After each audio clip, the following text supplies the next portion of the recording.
Bonjour à tous, aujourd'hui on se retrouve pour une nouvelle vidéo et aujourd'hui on va on va commencer d'abord une nouvelle série de vidéos qui sera une série sur montée à 1300 Elo sur Chesscom ou sur Lichess. Et aujourd'hui on va commencer avec les ouvertures que vous devez connaître pour monter à 1300. Donc, et les pièges aussi des ouvertures parce que voilà. Alors déjà, quelque chose de base qu'il faut à tout prix connaître, sinon vous allez descendre à 600, c'est le mat du berger. Donc E4, oups la mince. Hop, E4, E5.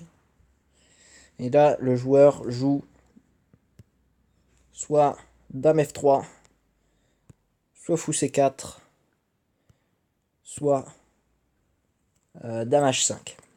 On va pas s'occuper tout de suite de Dame H5, on va s'occuper d'abord de Dame F3. Alors le but là, c'est que si par exemple vous venez défendre votre pion ou jouer un début ouvert normal, il va développer son fou, et après que vous ayez par exemple développé votre fou, vous allez vous faire mater. Ridiculement en 4 coups. Exactement la même chose sur fou C4. Après vous développez votre fou par exemple, il développe sa reine, et là vous développez votre cavalier, il vient vous mater. Parfait. Donc ça à éviter, hein. Donc une fois qu'il a développé ça par exemple, ce que vous pouvez faire c'est juste jouer Dame 7 qui part le mat, puisque après Dame prend, Fou prend, Roi prend. Vous vous en sortez avec un fou de plus, même si votre roi est déroqué, mais vous allez pouvoir tout simplement mettre votre roi à l'abri en G8. Après, par exemple, un ordre de coup aléatoire. Voilà. Comme ça. Je sais pas, je fais n'importe quoi. Et voilà, donc là, le roi est à l'abri avec un roc artificiel. Enfin bon, ça c'est pas à ce niveau-là. Enfin bon, juste vous défendez avec la reine. Juste là, c'est souvent une des meilleures défenses, hein. Bon, après maintenant on va voir ce piège-là avec Dame H5. Alors, le truc sur Dame H5, c'est que on peut être tenté de répondre G6. Pourquoi pas? On attaque la reine ne peut pas prendre le pion. Le problème, c'est qu'il y a Dame prend E5, échec, et après fou, on prend la reine, on prend la tour tout simplement. Donc attention. Alors le mieux là c'est de défendre avec le cavalier. Et puis il n'y a plus de prise sur le pion, quoi qu'il arrive. Et alors je sais pas ce que donne l'ordi, ouais c'est ça, l'ordi donne ce coup là. Et après même on vient essayer si on essaie de venir mater, vous venez défendre avec votre reine. Et il n'y a plus de mat, plus de problème. Et l'ordi donne même une position un petit peu meilleure pour les noirs. Voilà pour les principaux pièges. Vous ne trouverez pas d'autres pièges. Vous pouvez en trouver d'autres, mais bon, voilà.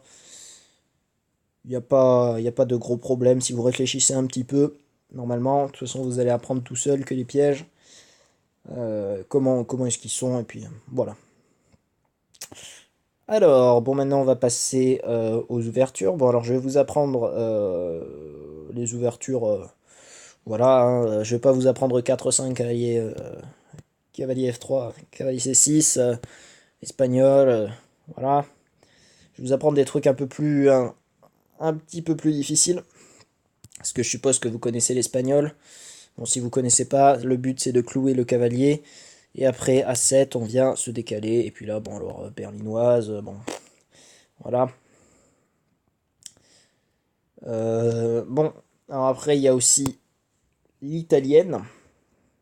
Alors l'italienne, le truc là, ça va être vraiment de venir jouer des 5, après puis on prend, moi je préfère pousser, E5, le fou s'en va, bon, etc., etc. Mais bon là, ce que j'aime bien avec l'italienne, c'est qu'après après des 5 pion prend, on pousse le pion C3, et s'il y a pion prend, il y a dame D3. Et là on peut être tenté de se dire, bah, pion prend, mais après pion prend, Il y a fou prend F7, déroque le roi.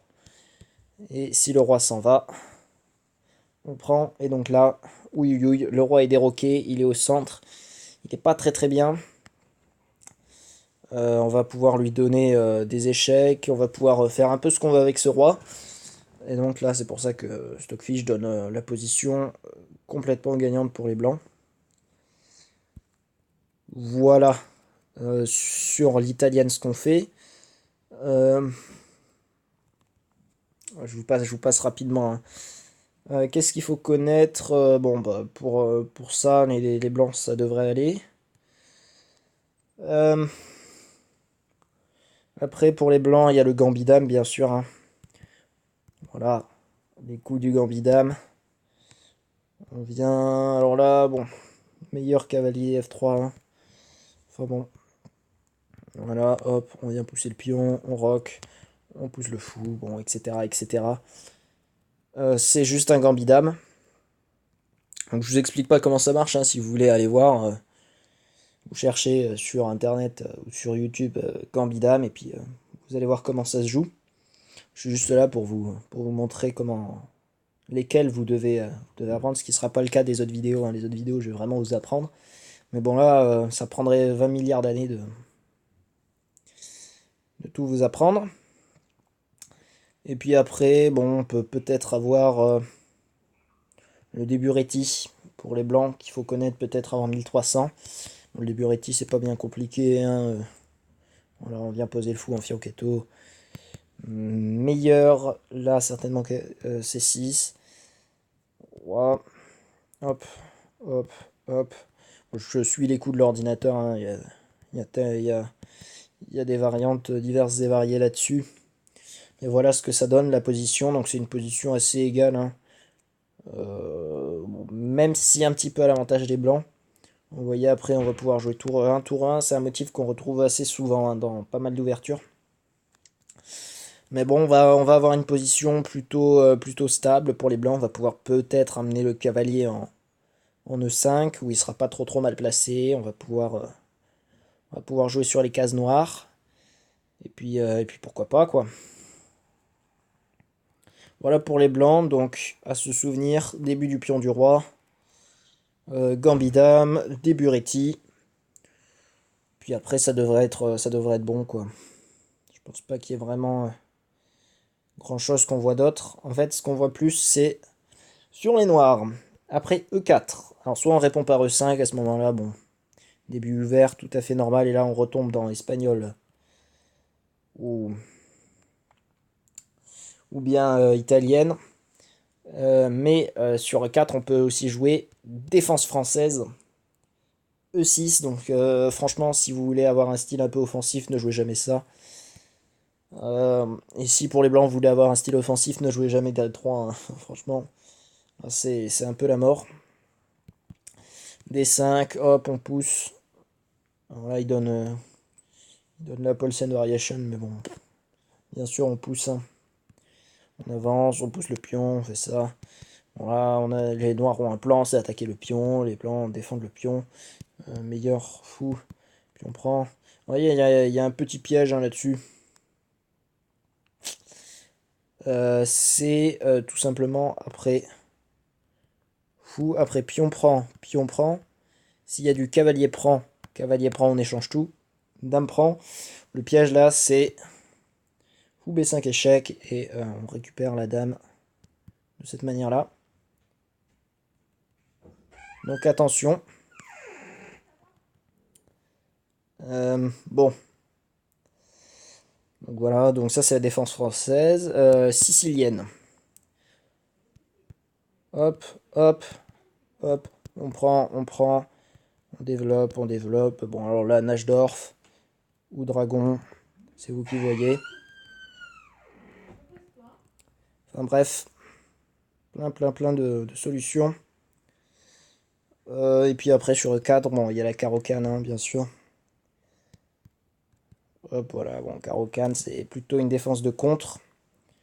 Donc voilà, donc vous choisissez, hein, si vous voulez être offensif, vous jouez sicilienne. Si vous voulez être défensif, vous jouez française. Et si vous voulez contrer, bah, vous jouez carocane. Voilà. Bon, il faut connaître aussi ouverture scandinave, attention à celle-là. Parce qu'il y a un gros piège, hein. Après par exemple un coup comme celui-là. On a tout simplement Dame, E4 échec, et après on vient récupérer la tour. Ah, donc attention à cette ouverture scandinave. Donc je vous invite encore une fois à aller voir, hein, franchement, des vidéos. Il y a plein de vidéos qui sont bien faites là-dessus. Défense à l'équine, alors ça j'aime pas, hein. J'aime pas du tout la défense à l'équine. On pousse le pion, on vient se développer, bon. Après on va se faire chasser le cavalier de partout. Et on va se faire prendre une position un peu pourrie. J'ai pas du tout cette position avec les noirs. On est un peu renfermé, on a moins d'espace, même si on a développé autant de pièces, on va pouvoir roquer avant l'adversaire, mais bon, j'aime pas ça, hein. J'aime pas ça. Franchement, faut pas jouer. Mais on peut l'avoir de temps en temps, donc faut s'en souvenir. Alors, donc ça c'était la défense sur E4. La défense sur le gambit-dame, bon, euh, on peut voir cavalier F6. Bon, à ce moment-là, vous continuez votre gambit-dame, hein, sans aucun respect. De toute façon, l'adversaire va jouer les coups normaux d'un gambit-dame, hein. Il va pas s'énerver à faire autre chose. Ouais, et donc vous allez vous retrouver dans un gambit-dame normal. Après, il y a cette défense-là qu'on voit de temps en temps. Alors là, le truc, c'est qu'après avoir poussé, il pousse, et j'espère que vous reconnaissez, c'est une défense française. Vous poussez le pion, etc., etc. Voilà, donc ça, c'est pour les joueurs qui sont très défensifs à un corps. Ils jouent, même sur le gambit-dame, ils arrivent à vous faire trouver une défense française. Enfin bref. Et de temps en temps, on peut voir une moderne. C'est ma défense préférée sur le gambit-dame, puisqu'il vient attaquer le pion. Moi j'aime beaucoup la défense moderne. Enfin bon, après, question de point de vue. Je crois que c'est tout sur le gambit-dame. Et puis après, bon, vous en faites pas. Sur le début réti, d'ailleurs, c'est vous jouez pareil que l'adversaire, hein. En gros, l'adversaire va jouer des trucs. Bon, hop, il va jouer des trucs. Vous allez jouer exactement la même chose. Et puis là, bah voilà quoi. La position est un peu meilleure pour les blancs, dit Stockfish. Bon, pourquoi pas, vous poussez, il pousse. À la par contre, faut défendre. Bon, etc., etc., etc., etc., etc., etc. Vous jouez la même chose que lui, et puis ça marche. Voilà donc pour les ouvertures à connaître quand vous êtes les blancs ou les noirs. Pour monter à 1300, une fois que vous connaîtrez bah, tout ça, bah franchement, niveau ouverture, vous êtes ok. Moi, j'en vois pas d'autres en tout cas pour l'instant. Et ben moi je vous dis à la prochaine vidéo qui sera d'ailleurs certainement, je crois que j'ai déjà choisi mon sujet. Je crois que ça va être sur les pions passés pour la fin de partie. Ou sinon les contre-attaques, la défense, l'attaque, on verra ce que je décide. Bon. Enfin bref, moi je vous dis eh bien à la prochaine bah, pour la prochaine vidéo.